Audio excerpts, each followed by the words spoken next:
Alors l'Éternel Dieu forma l'homme de la poussière de la terre.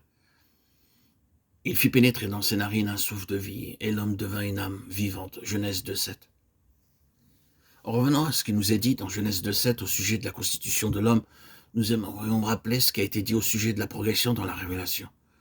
Car nous trouvons ici un exemple précis de choses qui ne sont que sous forme de germes à la première référence qui en est faite, et qui ont besoin du reflet d'une lumière plus entière, et qui devra suivre. Nous ne pouvons pas dire que ce passage soit une affirmation positive, il contient plutôt une implication. Les Écritures expliqueront ensuite ce qui n'était que sous forme d'implication. Il faut remarquer que nous ne parlons pas de ce qui est dit de l'homme dans Genèse 1,26, et qui décrit plutôt l'intention de Dieu pour lui que ce qu'il était en réalité, c'est-à-dire sa place et sa tâche, plus que son être. Voici Genèse 2,7. Alors l'Éternel Dieu forma l'homme de la poussière de la terre. Il fit pénétrer dans ses narines un souffle de vie, et l'homme devint une âme vivante. Au premier abord, ce passage semble contredire tout ce que nous venons de dire et appuyer la thèse de la dualité de l'homme, un être formé de deux parties. Si nous nous reportons à la citation exacte que l'apôtre Paul fait de ce passage dans 1 Corinthiens 15,45, nous verrons qu'il est employé pour décrire la différence qui existe entre le premier Adam et le dernier Adam. Le premier Adam a été fait âme vivante, le dernier est esprit vivifiant. Le premier a été fait une âme vivante, le dernier un esprit vivifiant. Cela nous aidera, mais remarquons pour commencer la synthèse. Il y a trois choses. Premièrement, les éléments matériels, la poussière de la terre.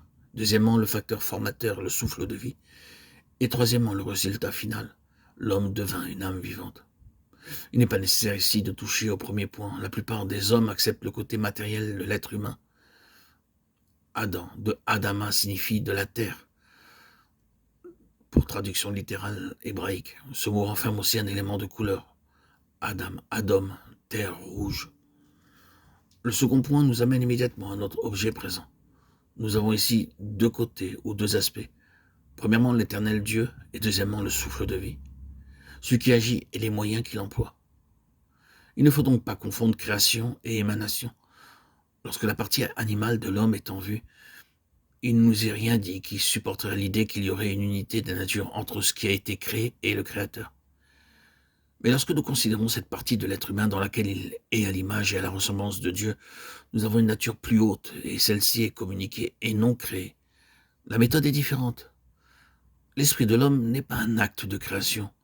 Nous avons là plutôt la nature de la procréation, de l'engendrement. Ce souffle de vie n'est pas l'âme de l'homme, c'est son esprit.